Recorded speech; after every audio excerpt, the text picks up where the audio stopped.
Hope it's another successful year for them.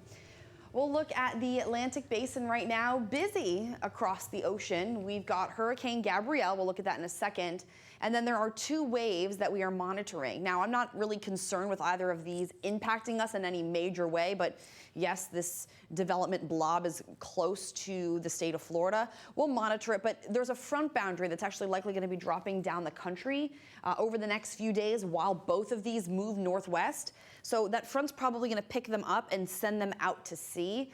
If that changes, of course, I will let you know, but increased development chances for both of these. We actually might see a depression forming here by the end of the week. We'll look at Gabrielle now. Rapid intensification yesterday. It's now a Category 4 hurricane, very strong. It's rather small, though. Now, winds are going to slowly weaken as it continues to move off towards the east-northeast over the next several days. And then headed out to sea, the Azores will need to keep a close eye on this. Again, winds right now at 140 miles per hour, Category 4 hurricane. Next name on our list is Umberto and then Imelda. Hurricane season ends November 30th.